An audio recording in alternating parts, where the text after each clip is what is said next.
1장 반도체 입문을 강의하겠습니다. 오늘은 반도체의 정의법과 광전 효과에 대해서 설명하도록 하겠습니다. 물질을 정의하는 법에는 비저항과 전도도가 있습니다. 전도도의 단위는 단위 길이당 지멘스입니다. 지멘스는 저항의 역수입니다. 따라서 비저항과 전도도는 역수관계를 갖습니다. 비저항은 물질이 갖는 고유값으로 배웠습니다. 부도체나 전도체는 비저항 값이 그림과 같이 고정된 값을 갖습니다. 그런데 반도체는 전도체와 부도체의 중간에서 특정 범위를 갖습니다. 전도의 발생 근원은 전자와 양공이라는 것이 있는데요. 반도체의 캐리어라고 표현합니다. 반도체는 이러한 캐리어의 농도를 불순물 주입을 통해서 변화시킬 수 있습니다. 반도체를 정의하는 또 한 가지 방법은 에너지 밴드 다이어그램입니다. 에너지 밴드 다이어그램은 전자의 위치 에너지를 표시하는 그림입니다. 아래쪽에 원자 핵이 있고 전자들이 충만된 곳을 가전자대라고 표현하고 그 위에는 전자들이 비워져 있는 전도대가 있습니다. 이곳에는 전자들이 점유할 에너지 상태가 매우 많이 있습니다. 그 사이에는 전자가 존재할 수 없는 구간이 있는데요. 이곳을 우리는 에너지 밴드갭이라고 합니다. 반도체의 밴드갭은 대략 1에서 3 일렉트론 볼트로 볼 수 있습니다. 가전자대의 전자가 전도대로 역이되면 전자들은 전도대에서 이동할 수 있는데요. 이때 특정 방향으로 전자들이 움직이면 전류를 발생시킬 수 있습니다. 가전자대의 전자를 전도대로 역이시키는 데는 빛이나 열 에너지가 필요합니다. 300K에서 이러한 전자와 양공쌍은 단위 최적당 1.5 곱하기 10의 10승계가 만들어집니다.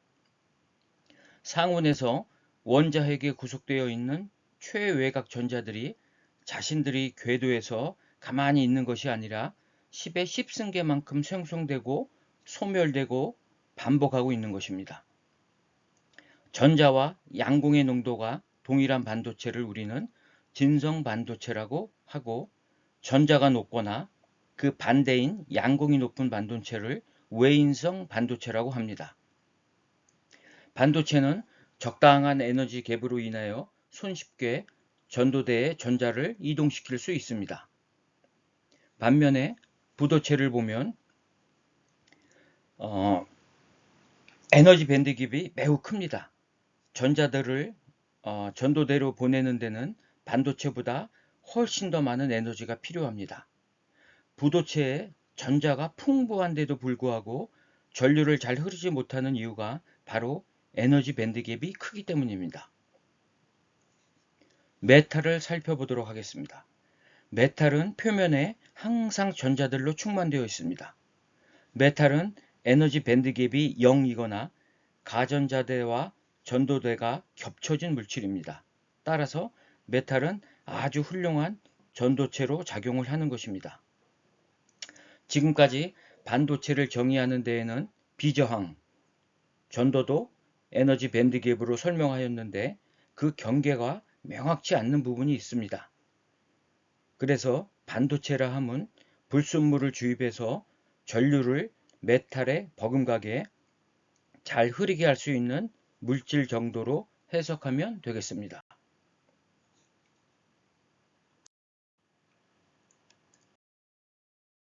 다음은 여러 반도체의 응용 분야입니다. 실리콘과 같이 단원소로 된 간접 천이형 소자는 주로 전자 디바이스에 활용합니다. 비정질 실리콘은 우리가 예전에 사용하였던 셀룰러 폰이나 액정 TV에 사용되었고, 최근의 스마트폰에는 폴리실리콘 반도체를 사용합니다. 그리고 로직이나 연산을 담당하는 시스템 반도체, 메모리 반도체에는 단결정 실리콘을 사용합니다. 직접 천이형 화합물 반도체도 있습니다. 이러한 반도체는 직접 천이형이기 때문에 발광 다이오드, 레이저 다이오드, 조명, 디스플레이, 광통신, 전력 반도체 등의 주로 광전 소자로 활용하고 있습니다. 최근에는 산화물 반도체라는 것이 나와서 OLED TV와 같은 디스플레이에 사용되고 있습니다. 반도체의 기능과 시스템 반도체 분야에 대해서 잠깐 살펴보고 가겠습니다. 반도체의 기능은 크게 8가지로 볼 수 있습니다. 첫 번째가 정류작용입니다. 직류를 교류로 바꾸어주는 것이 다이오드입니다. 또한 교류를 직류로 바꾸어주는 것은 인버터가 하고 있는데 인버터에는 CMOS 회로를 사용합니다. CMOS는 로직 디지털 회로의 표준으로 자리매김하였습니다. 네 번째가 변환작용입니다. 전기 에너지를 빛 에너지로 변환해 주는 것이 조명이나 디스플레이입니다. 태양전지는 빛 에너지로 전력을 생산합니다. 요즘 핫한 이슈로 떠오르는 것이 로직 반도체, 즉 시스템 반도체입니다. 시스템 반도체의 대표적인 것이 스마트폰의 두뇌에 해당하는 어플리케이션 프로세서, 즉 AP입니다. 그리고 컴퓨터의 중앙연산장치 CPU가 있습니다. 각사들은 이러한 칩을 개발하고 생산하고 있습니다. AP에는 삼성의 엑시노스, 퀄컴의 스냅드래곤, 화웨이의 기린, 애플의 A칩 등이 있습니다. 이러한 AP 안에는 연산뿐만 아니라 저장, 그래픽, 다양한 기능을 한 곳에 모아둔 시스템 온 칩, 즉 SoC를 사용합니다. CPU에는 우리가 잘 아는 인텔의 코어, AMD의 라이젠 등이 있습니다. 이러한 칩 내부에는 모두 모스펫이라는 반도체 디바이스가 내장되어 있습니다. 삼성을 제외한 나머지 회사들은 종합 반도체 메이커가 아니기 때문에 자체 라인을 가지고 있지 않습니다. 이러한 칩들을 설계만 하고 제작은 대만의 TSMC, 삼성 같은 파운드리 회사에 의뢰해서 제작을 합니다. 삼성은 설계에서 파운드리, 패키징까지 모두 자체 생산이 가능한 회사입니다. 그러나 대부분의 회사들은 이러한 칩들을 주문 생산해서 자체 브랜드의 스마트폰이나 컴퓨터에 자신들이 개발한 칩을 내장하고 있습니다. 반도체의 시장 규모를 잠깐 살펴보겠습니다. 반도체에는 시스템 반도체와 메모리 반도체로 크게 두 가지로 나눌 수 있습니다.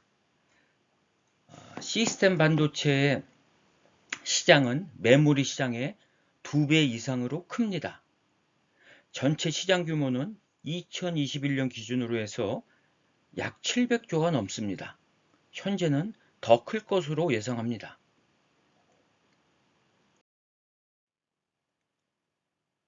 국가별 시장 점유 상황입니다. 우리나라는 잘 아시다시피 메모리 시장의 절대 강자입니다.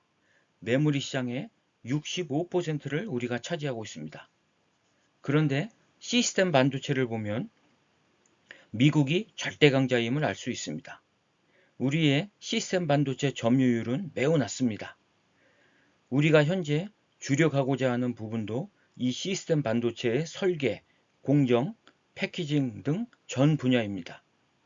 현재 반도체 학과도 많이 신설되고 있는데 주로 시스템 반도체 관련된 것들입니다. 또한 현재 미중 반도체 갈등이 고조되고 있는데요. 그 발단이 바로 시스템 반도체의 시장을 중국이 약 9%를 가져간 것에서 시작됩니다. 미국은 반도체 과학법을 발의하고 미국에다 파운드리 공장을 설립하고자 한국, 대만, 일본과 합작하여 자국에서 반도체를 자체 생산하려고 하고 있습니다.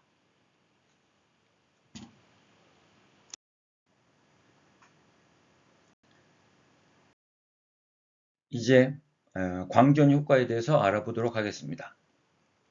먼저 빛은 파동이라는 것에 누구도 의심을 하지 않았습니다.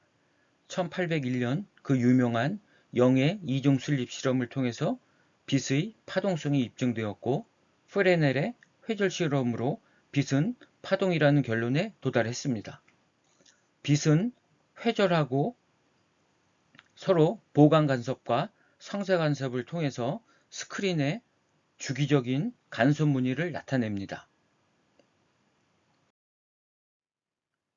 1900년에 플랑크가 흑체 복사에 대한 수학적 해석을 내렸는데요.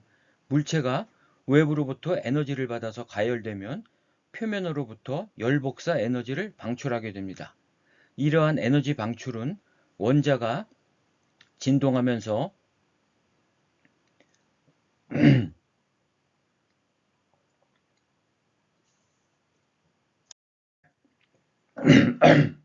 죄송합니다. 원자가 진동하면서 복사하는 것인데요. 온도가 증가함에 따라 원자의 진동 간격은 좁아지고 격렬하게 빨라지므로 단파장의 빛을 복사시킵니다. 따라서 온도가 증가할수록 파장은 단파장으로 이동하며 그 세기는 무한대로 증가할 것이라는 것이 고전 물리학의 예측이었습니다. 그러나 측정 결과는 온도가 증가하면 단파장으로 이동하지만 최대점이 존재하며 무한으로 증가하지 않는다는 결과가 나왔습니다. 막스 플랑크는 원자의 진동 간격의 최소값을 지정함으로써 자외선 파탄을 막을 수가 있었습니다. 플랑크는 에너지는 진동수에 비례하며 플랑크 상수 h의 정수배로 존재한다는 에너지 양자화를 수학적으로 도입하였던 것입니다.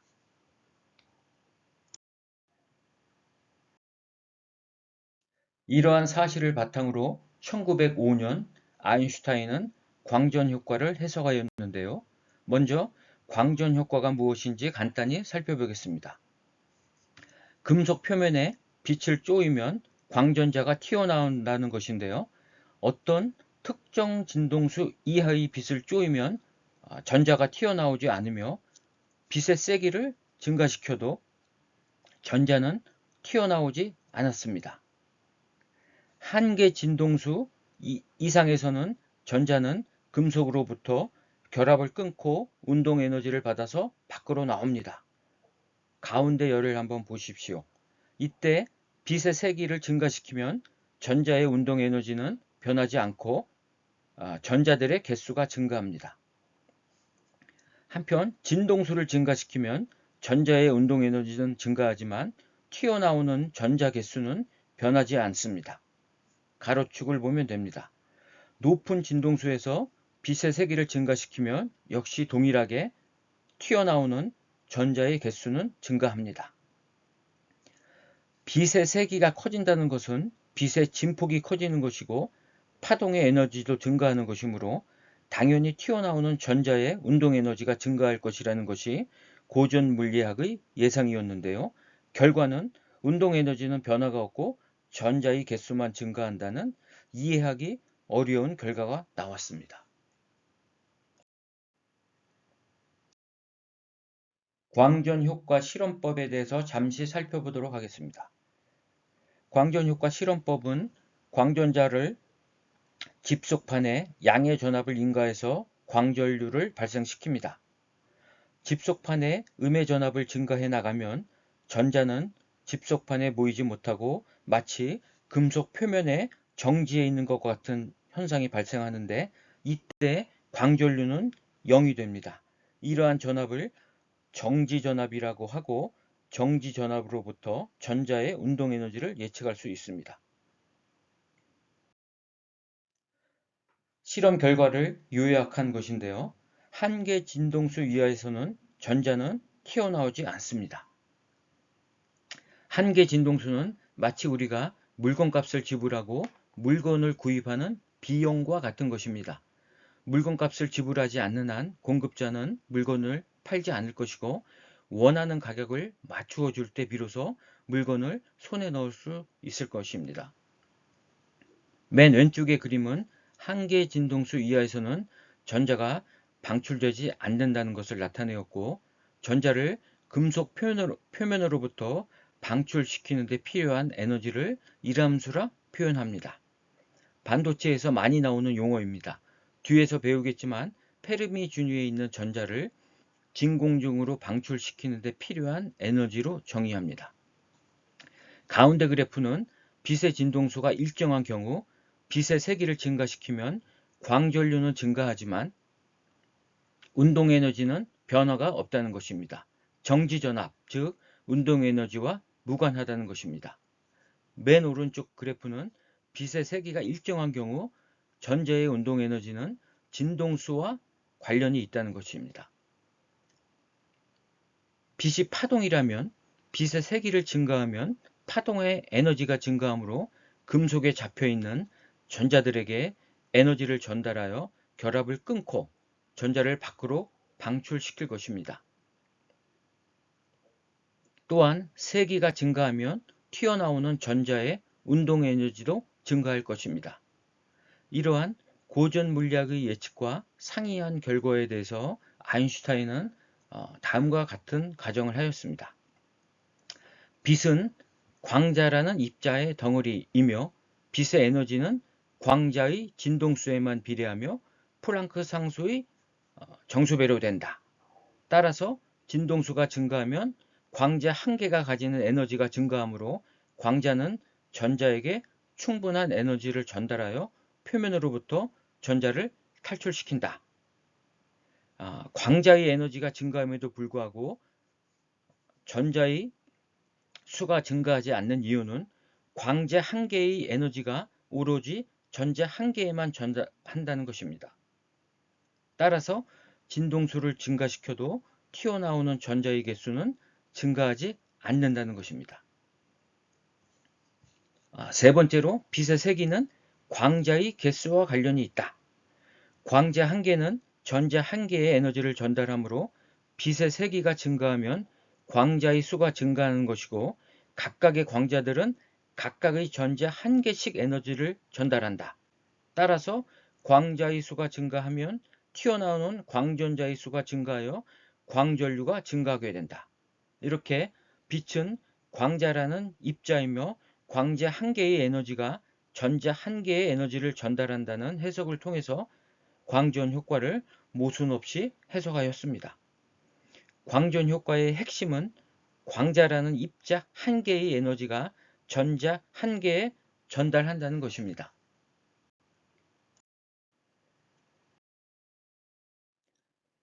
고전 전자기론, 흑체 복사, 광전 효과를 통해서 다음과 같은 수식이 성립되는 것을 알 수 있습니다.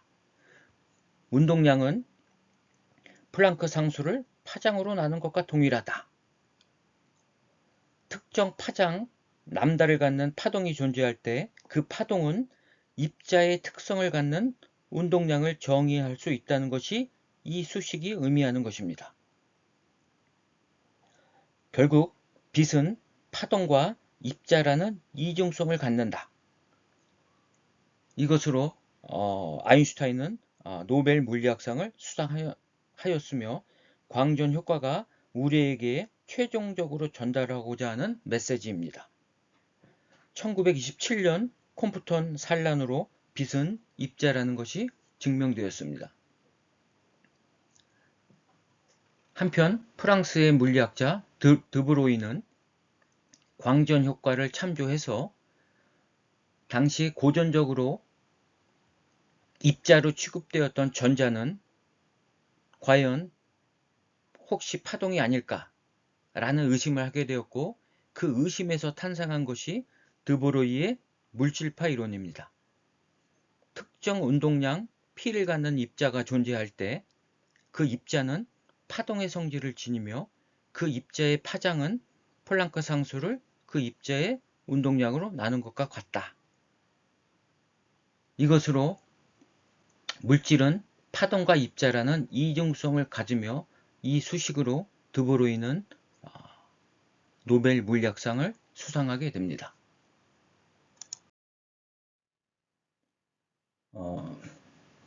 다음 시간에는 반도체에서의 양자역학과